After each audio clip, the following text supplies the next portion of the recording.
This is the second episode of Black Movement Radio. I'm your host, Nikita X. And the topic we will be dealing with today is the red and the black Indian.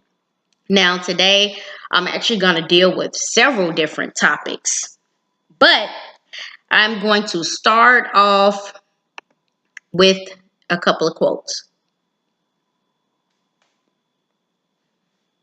The first quote I'm starting off with is from the book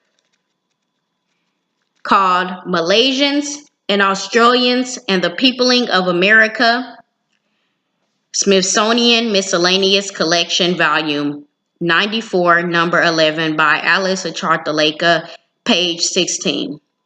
Now, Alice Achartaleka is a racist European, and he was over the Smithsonian for a long time. He hid a lot of truths about Black people being in America before Columbus. And I'm saying Black again because that's the way I can get the message across. Okay, and if you want to know more about Alice Achartaleka, go back and I actually did an analysis on the book, a critical analysis on the book Malaysians and Australians and a Peopling of America.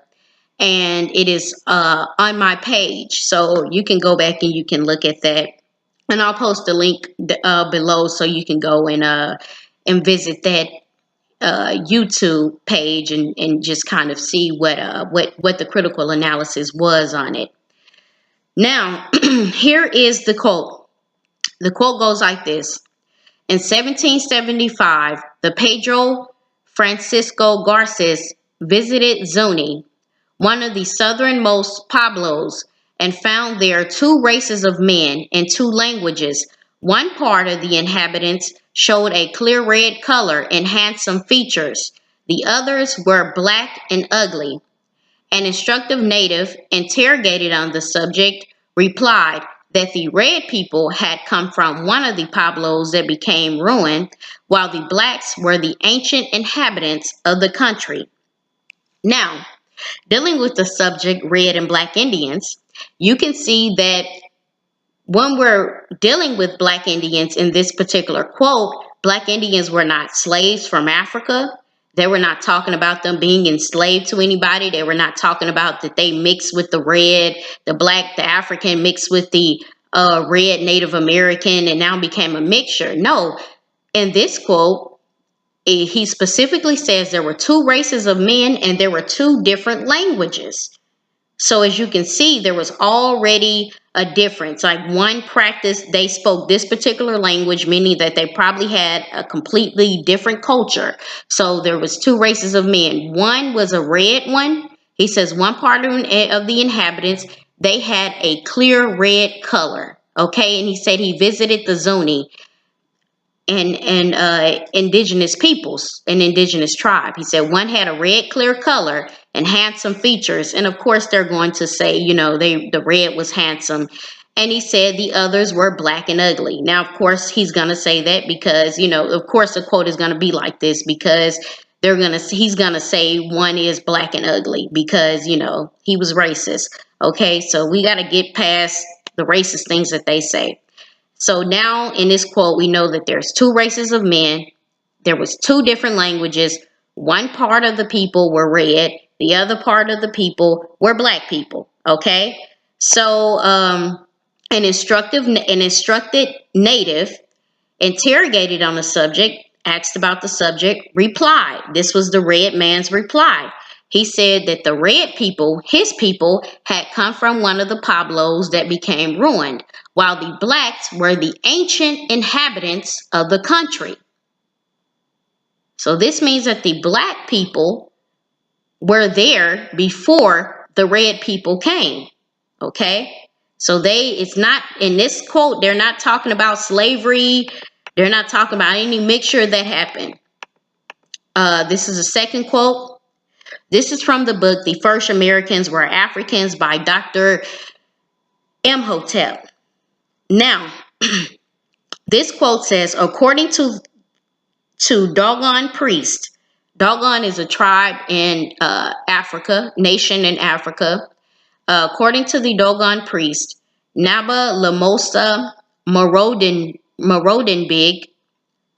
the continent of North America was known as Melanesia, which means land of the people of melanin, simply because the America of that day was the country of the black man.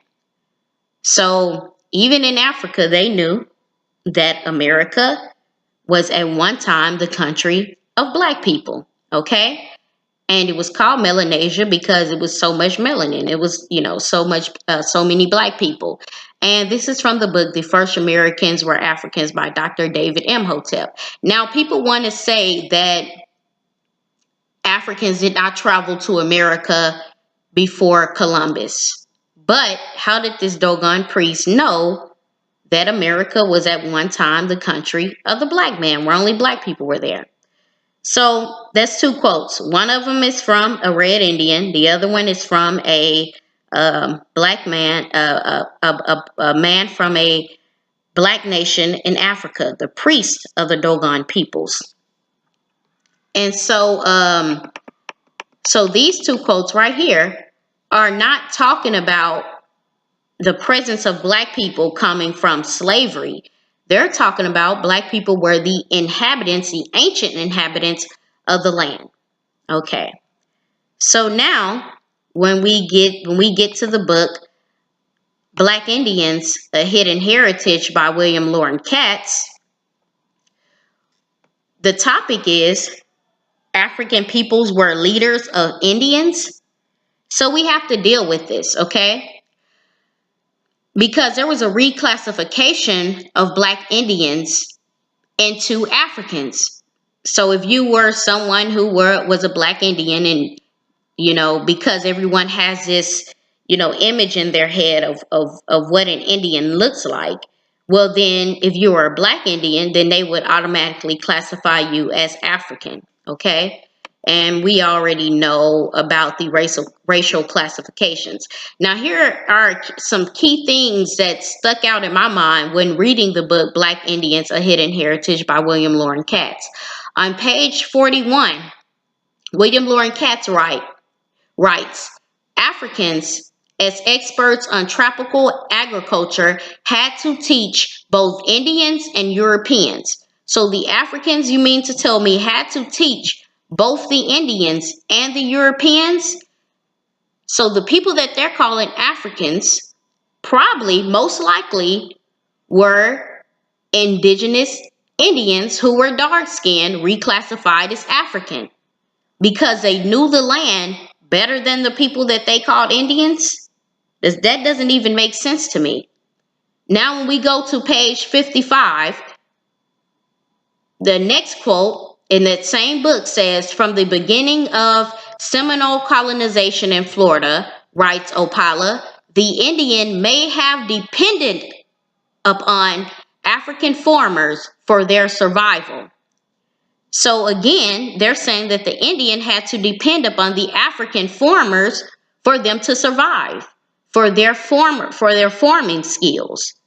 So that means that the people that they're calling African in this book, William Loren Katz is calling African, these people knew the land better than Indians. So you mean to tell me that the Indians were indigenous peoples, and we're going to stick with the traditional narrative that most people know, which we know there's more to that, but that the first peoples came from Asia to America 20,000 years ago. Okay, so you mean to tell me you've been on the land for 20,000 years and the Africans were better farmers than you? That does not make sense. That means the people that they're calling Africans most likely were indigenous Americans who were dark-skinned. Now, let me go to another quote. And right now, we're going to even deal with the warfare of Indians. Now, this is on page 29, okay? It says, Soon after they landed, some Africans escaped into the woods and found a new home amongst the Native Americans. Later than Later that year, Governor Overnado sent a request to King Ferdinand that no more Africans be sent to the Americas.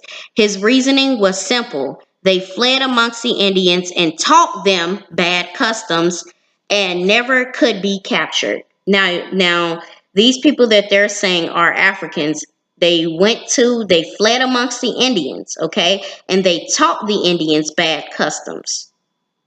So the African people were leaders, even in warfare, even in teaching them to rebel.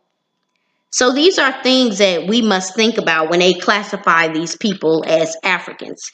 Now, it was not only Africans who were fleeing to Indian, towns or Indian communities. It was also Indians who were fleeing to Indian communities. Now, on page 33, William Loren Katz writes, the remaining enslaved Indians fled their masters and created their own secret colonies beyond European eyes. Again, the remaining enslaved Indians fled their masters and created their own secret colonies beyond European eyes. Okay? And before that, they say increasingly Africans and the remaining enslaved Indians. Okay, so at that time, we know that Indians were also enslaved. Indians would also flee. So again, if you were dark skinned, then they would automatically just throw you into the African category. Okay? So now what we're seeing is the reclassification of dark skinned indigenous peoples to African. But as we can see, Africans had better farming skills. They were also teaching the Indians, as they say, bad customs, meaning rebellious customs. All right. Now, I want to deal with another subject, that the African women, so-called African women, they actually led Indian communities. They were leaders in the Indian communities. Now, this is on page 12. I'm going to read this quote. It says, 2 colonial Brazilian Black Indian communities were commanded by African women, and another African maroon settlement in 1826 in Brazil was ruled by a Black woman named Zephyrina, who successfully led her forces against towns and plantations in Bahia. So, as we can already see, that 2 Brazilian Black Indians community, these Indian communities were led by so-called African women. Now, let me go to another quote where it also deals with this. This is on page 45. Okay, it says, women played a crucial role in Maroon life and were considered for leadership. Philippa Maria Aranja, an African, ruled a thriving colony in Amazonia, Brazil. Her daring forces against the Portuguese army sent against her village not only defeated them, but convinced the enemy it was wiser to negotiate than try to defeat her. At the bargaining table, Aranja won her people's liberty and sovereignty. In Passanha, Brazil, the Portuguese discovered Malay Indians and Africans living under the rule of another African woman. So right now we have the African women leading these maroon communities, these Black Indian communities with Black Indians, Africans, African women were leading the Indian communities. So they were leaders over the Indians. They had better farming skills. So they knew the land better and they were better fighters. But they're calling these people African. I do not believe that these people were African. I believe that they were indigenous Black Indians that they are calling Africans, okay, that they've reclassified as Africans. Now let's look at the fighting, the fighting that took place, the warfare that took place amongst the Black Indians. Okay, quote, this is on page 73 of Black Indians, A Hidden Heritage. Quote, the strongest country in the New World had received a stunning defeat at the hands of a small band of Black Indian guerrilla fighters. The Battle of Okeechobee became the most decisive upset in the United States, and they suffered in more than 4 decades of warfare in Florida. But since the Seminoles had finally abandoned the battle scene, Colonial Taylor claimed a victory. Okay, so this quote is about how these Black Indian guerrilla fighters, they fought against the United States for 4 decades of warfare. And they said this was the most decisive upset the United States suffered in more than 4 decades of warfare in Florida. So this showing that how these small bands of Black Indian guerrilla fighters whooped the United States butt. So you mean to tell me these Black Indians were better at warfare, than had one of the strongest battles than any other Indians? Okay, so these people that they're calling Black Indians and Africans, these people are indigenous dark-skinned peoples. All right, and they're calling them Black Indians because they want to say that they're Black because of the African heritage due to the slave trade. And so we know by the previous 2 quotes that that's not true. Now, what happened to these Black Indians? You know, because there was some kind of division that happened, and it was a division that was based on color. The Indian nations, indigenous nations were victims of that as well. And that's something that we have to deal with, that we were fighting amongst each other before the European came. And then there were different nations, indigenous nations, who were fighting amongst each other, who would grab slaves, you know. And so we weren't living in peace with one another, you know, not always. See what I'm saying? So we can't make up a narrative that's not true. There was warfare amongst ourselves even before the Europeans stepped foot on the land. Okay? And because if we were united, they would have never defeated us. And this is what we're dealing with today, is the division. All right? So I want to deal first with page 35.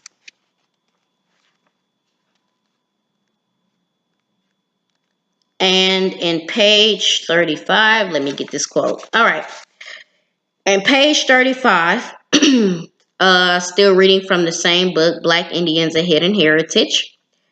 Quote, the European policy of divide and conquer that began on Christmas Day, 1522, introduced elements of deep division to the Americas. Slavery and its cruel legacy left a bloody trail across the grass and soil of the Americas. It spread southward and westward from the Caribbean to Mexico and along the coastline of South America to Cape Horn, where Atlantic and Pacific Oceans meet.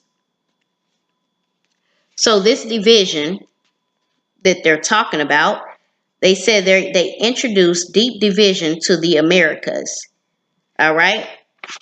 So they were constantly trying to divide us by color, by slavery, all of these different things. All right. So now page 63, I'm going to do another quote and go deeper into this reality of division.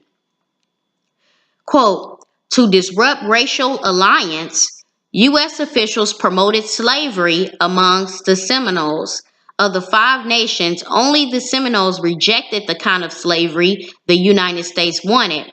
Wealthy Creeks who owed their riches to slave labor were sent to persuade Seminole chiefs to become slave masters. Whites and Creek Indians were encouraged to raid Seminole villages for slaves. Free Seminole men, women, and children were carried off and sold in southern slave markets. So basically, the Seminoles did not, at that time, want to deal with slavery.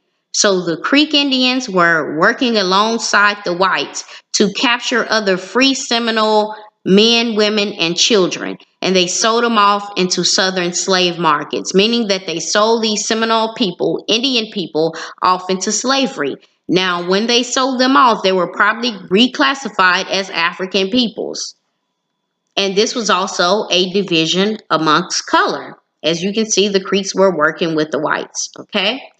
And the Seminoles did not want to participate in slavery, and so they carried off free peoples who were Seminole Indians, and they sold them on slave markets.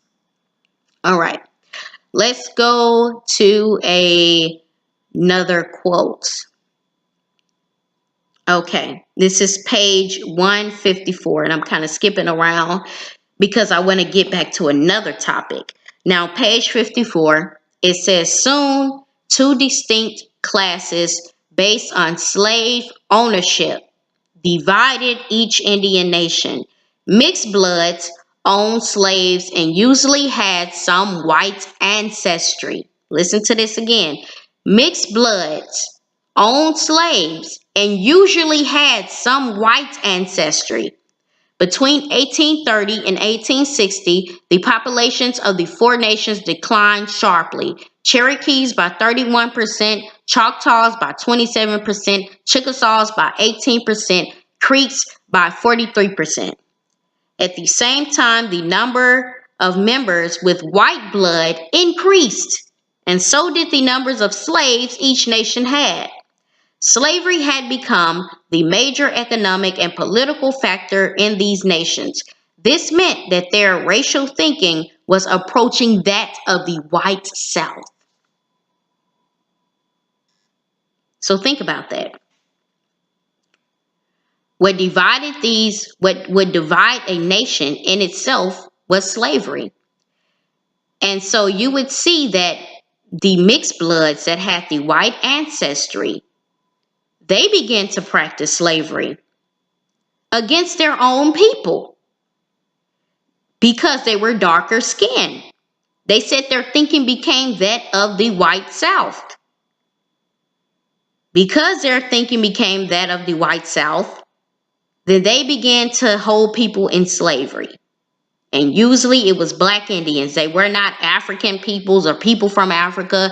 These were black Indians who were being held as slavery in slavery. These are black Indians who were snatched from other tribes, sold on slave markets.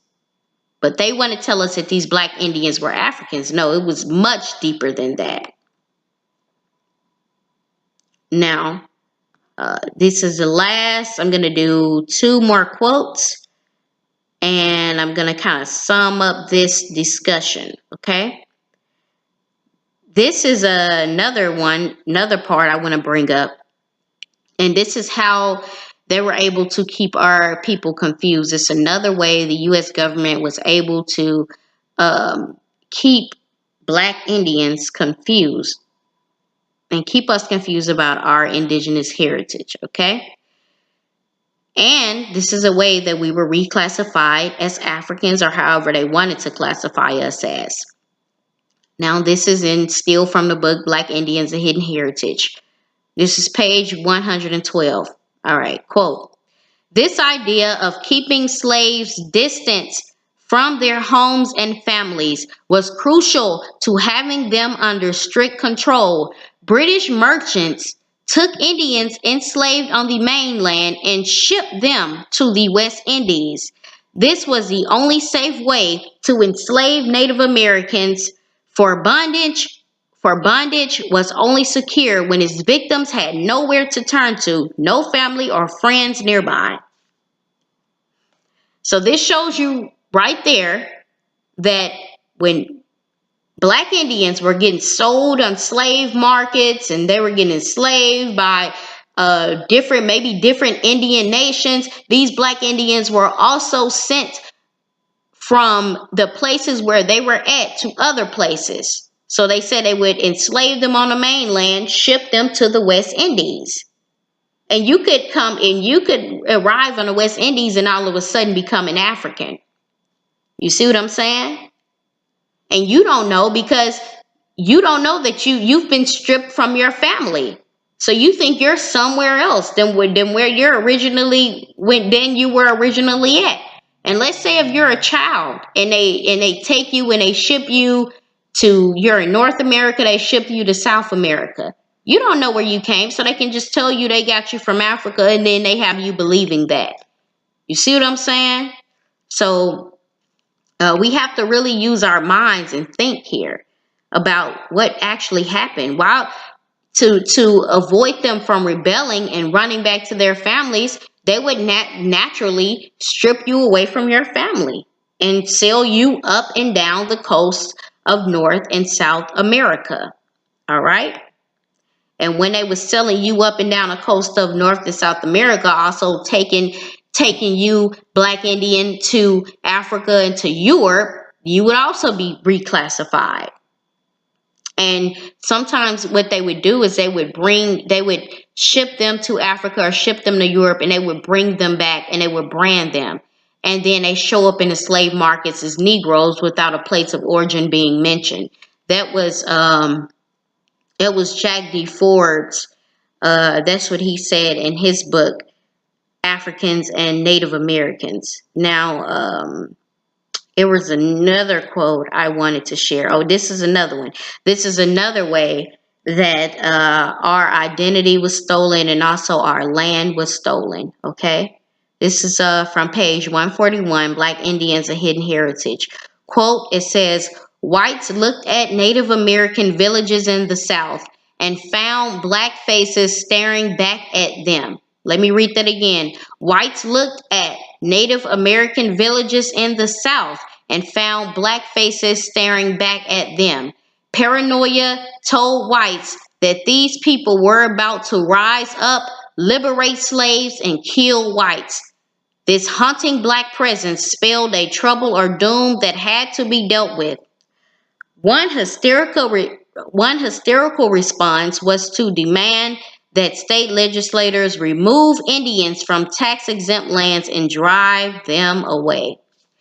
So right here you see Native American villages with Black folks, indigenous folks that were dark-skinned.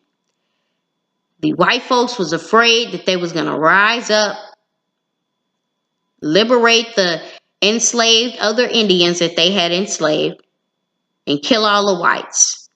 So they said what they must do as white people is that the demand that the state legislator remove Indians from tax-exempt lands, remove these Black indigenous peoples from these tax-exempt lands, and drive them away.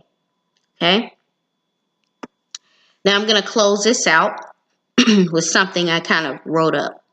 All right. After so-called Black people were denationalized, they were enslaved by pale Europeans. The remaining Black Indians were then removed from their lands by the U.S. government. The ones who still belonged to their nation was then enslaved by mixed pale Europeans who adopted the attitude of Southern racists. So I hope you enjoyed this episode 2, and I want to hear from you. You know, what are your thoughts about what was discussed? So again, I'm your host, Nikita X, and I want to thank you for tuning in. I want to hear your thoughts and what you have to say about this subject. Peace, love, and light, everybody.